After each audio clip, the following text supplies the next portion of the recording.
वक्तव्य आरंभ। नमस्कार, वंदे मातरम। आज का दिन सचमुच हम सभी के लिए अत्यंत पुण्य और सौभाग्य का क्षण है।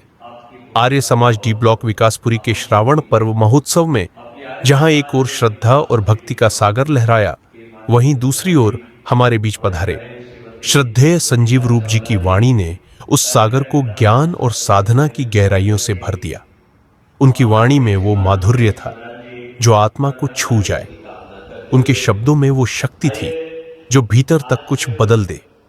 उन्होंने हमें जीवन का सार समझाया कि जीवन केवल सांसों का नाम नहीं, बल्कि एक अवसर है संस्कारों का, सेवा का, सत्य और धर्म के मार्ग पर चलने का।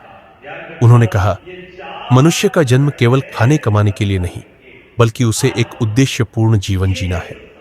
धर्म कोई दिखावा नहीं, बल्कि आत्मानुशासन और भीतर की यात्रा है। और इन बातों को सुनकर वहां उपस्थित सैकड़ों श्रद्धालु न सिर्फ भाव विभोर हुए, बल्कि जैसे सत्संग में लीन हो गए। हर चेहरा शांत था, हर मन स्थिर, मानो कोई भीतर से जाग गया हो।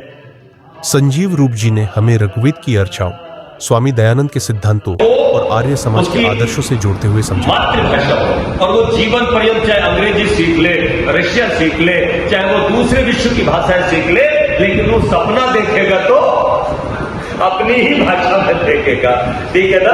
और उस बोली को भी वो छोड़ नहीं पाएगा। जैसे बिहार की बोली अलग तरीके की होती है कि नहीं, थोड़ा थोड़ा बोलियां बदल जाती है 6 कोस पर, तो हिंदी ही रहती है पर बोलियां बदल जाती है। तो जो कानों से सुनी है वही बच्चा बड़े होकर के बोलता है। ये सुनने का विज्ञान, ये साइंस है। जो सुना जाएगा वही बोला जाएगा। आप बच्चे को गालियां बोलो, बच्चा गाली बोलेगा। आप बच्चे को गायत्री मंत्र सुनाओ कान में, तो बच्चा क्या करेगा बोलो? गायत्री मंत्र। हमारी शाला में 1-1 साल के बच्चे होते माताओं, और आप देखते धारा प्रवाह, जो लिखना भी नहीं जानते। संजीव रूप जी ने हमें ऋग्वेद की अर्चाओं, स्वामी दयानंद के सिद्धांतों और आर्य समाज के आदर्शों से जोड़ते हुए समझाया कि जीवन की स्यूंटा क्याता की ऊंची। जीवन की सबसे बड़ी पूजा सत्य का पालन और परोपकार है।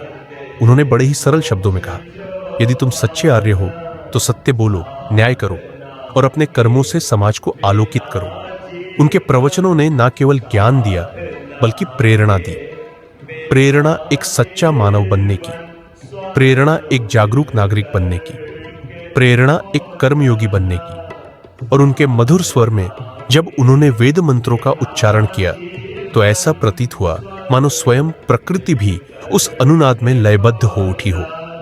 आज का यह श्रावण पर्व न केवल एक आयोजन था, बल्कि एक आध्यात्मिक यात्रा थी, जिसमें संजीव रूप जी जैसे संत के साथ हम सब ने अपना मन, वचन और कर्म वेदों की अग्नि में समर्पित किया।